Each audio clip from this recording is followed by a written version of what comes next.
Assalamualaikum warahmatullahi wabarakatuh.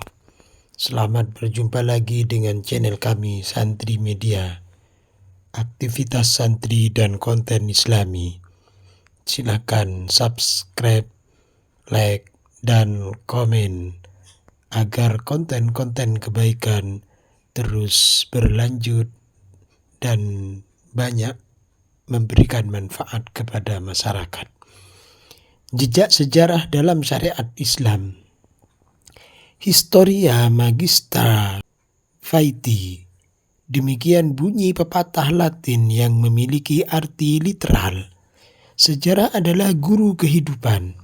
Tak perlu ada ulasan panjang untuk mengurai maksud pepatah ini. Sederhana saja, watak alami manusia untuk selalu meniru dan untuk bercermin pada orang lain menjadi pendorong untuk belajar dari pengalaman orang lain. Sedangkan rangkaian perjalanan, pengalaman, dan kejadian terdahulu semuanya mengkristal dalam sejarah.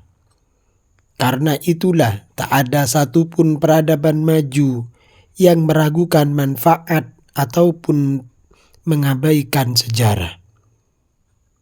Paling tidak sejarah yang memuat rekam jejak kegemilangannya. Demikian pula dalam sudut pandang syariat Islam. Perhatian Islam terhadap sejarah dapat kita lihat mulai dari Al-Quran, hadis, dan kitab-kitab karya para ulama. Dalam Al-Quran, sejarah umat terdahulu mendapat banyak porsi dalam puluhan surat. Namun sejarah yang disinggung bukanlah sejarah sembarangan ataupun dongeng belaka, sebagaimana anggapan orang kafir. Di dalamnya terkandung banyak muatan moral dan hukum sekaligus restorasi fakta sejarah yang telah terdistorsi. Hal ini merupakan salah satu bukti bahwa Al-Quran bukanlah karya manusia dan Rasulullah SAW benar-benar sang utusan. Menurut Syekh Abul Ishaq As-Sa'labi, berapa hikmah di balik penceritaan kisah-kisah para nabi dan umat terdahulu dalam Al-Quran, antara lain menampakkan kenabian dan terutusnya Rasulullah SAW agar kebaikan orang terdahulu dapat diikuti dan keburukannya dapat dijauhi. Mengukuhkan hati Rasulullah SAW dan mengabarkan kemuliaan diri dan umatnya, menjadi ibrah bagi umatnya, dan mengabadikan nama beserta tapak tilas orang-orang soleh. Imam Ash-Shibli pernah berkata, orang awam sibuk menuturkan cerita, sedangkan orang khusus sibuk mengambil ibrah dari cerita. Lebih lanjut, detail kisah, tokoh, dan peristiwa yang dituturkan di dalam Al-Quran semakin diperjelas di dalam hadis.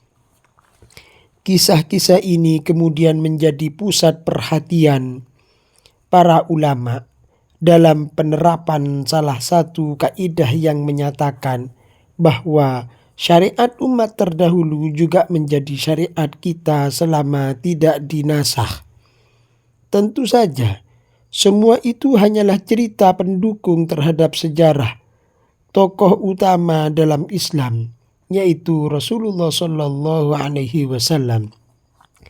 Selama Rasulullah SAW masih hidup, seluruh perbuatan, perkataan, dan perangai beserta segala peristiwa dan motif yang melatar belakanginya direkam dengan baik oleh para sahabat untuk kemudian disampaikan kepada generasi berikutnya. Sejarah Rasulullah menjadi ekspos utama para ulama karena merupakan pengejawantahan dari seluruh pesan moral yang terkandung dalam semua kisah sekaligus teladan dalam penerapan syariat Islam.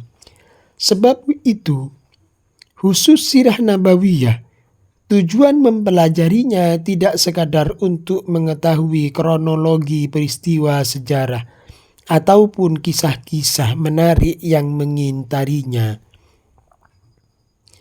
Setidaknya terdapat 5 tujuan menurut Syekh Said Ramadan Al-Buti yang harus dicermati. Pertama, mengetahui kepribadian Rasulullah Shallallahu Alaihi Wasallam melalui kehidupan beliau beserta keadaan yang melingkupinya. Kedua, menjadikan beliau sebagai teladan utama dalam segala lini kehidupan. Yang ketiga, membantu dalam memahami Al-Quran dan meresapi maksud yang terkandung di dalamnya.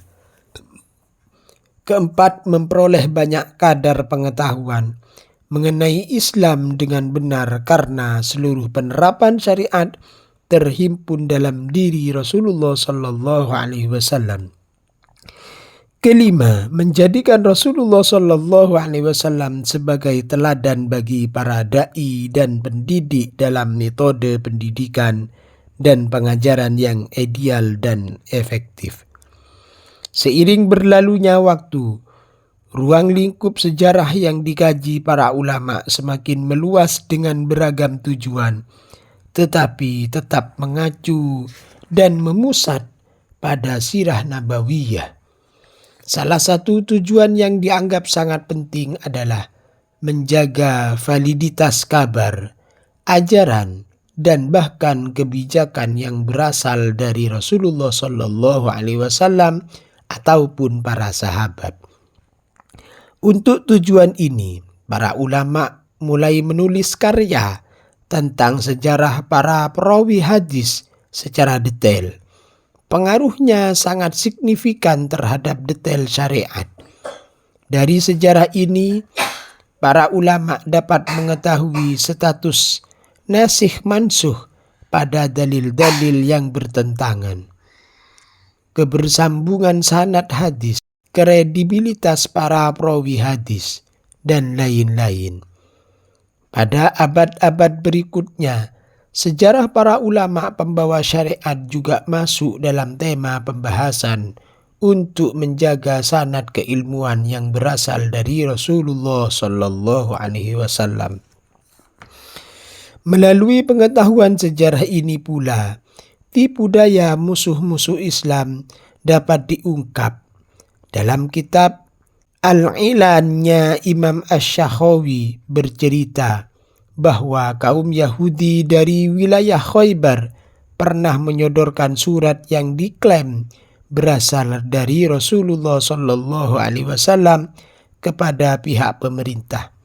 Surat itu berisi pernyataan bahwa Rasulullah Shallallahu Alaihi Wasallam membebaskan kewajiban membayar jizyah dari mereka, lengkap dengan keterangan para sahabat yang menjadi saksi.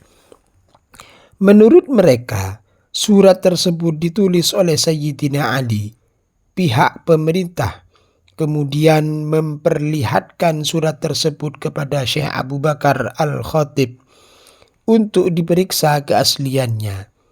Tidak lama kemudian beliau berkata, "Surat ini palsu. Dari mana Anda mengetahuinya?" kata pihak pemerintah.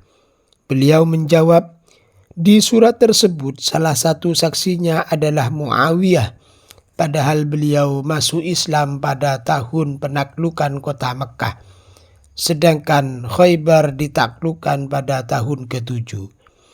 Selain itu, di dalamnya juga tertulis nama Sa'ad bin Mu'ad, padahal beliau wafat pada tahun terjadinya insiden di Bani Quraidah 2 tahun sebelum penaklukan Khaybar. Dengan mengetahui sejarah, memutarbalikkan fakta dan kepalsuan semacam ini dapat mudah diungkap.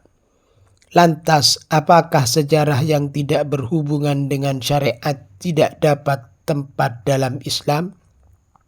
Selama tujuannya baik, ternyata sejarah apapun bisa dipelajari. Syekh Abu Amr bin Al-A'la berkata dalam kitab Syudurul uqud, sesungguhnya sejarah dan penuturan kisah-kisah merupakan penyegar hati, pelipur lara, dan peringatan bagi akal. Sebab jika berisi keajaiban-keajaiban makhluk, ia dapat mengingatkan pada keagungan Sang Pencipta. Jika berisi kisah seorang yang bijaksana, ia dapat mengajarkan cara perencanaan yang baik. Bila berisi kisah seorang yang ceroboh, ia bisa menjadi warning atau peringatan dari akibat buruk siasat yang tidak matang. Jika memuat peristiwa-peristiwa menarik, ia akan memunculkan rasa takjub pada warna-warni takdir. Selain itu, informasi sejarah sangatlah berguna bagi seorang dai sebagai pertimbangan dalam strategi dakwahnya atau dalam upaya rekonsiliasi antar kelompok yang terlibat konflik. Walhasil, poin sejarah yang diprioritaskan syariat dan para ulama tidak lepas dari hikmah yang kembali pada keberlangsungan syariat dan kemaslahatan umat. Dengan begitu, sejarah menjadi semacam pengarah agar umat tidak gampang kehilangan arah. Allahu Akbar. Terima kasih. Wassalamualaikum warahmatullahi wabarakatuh.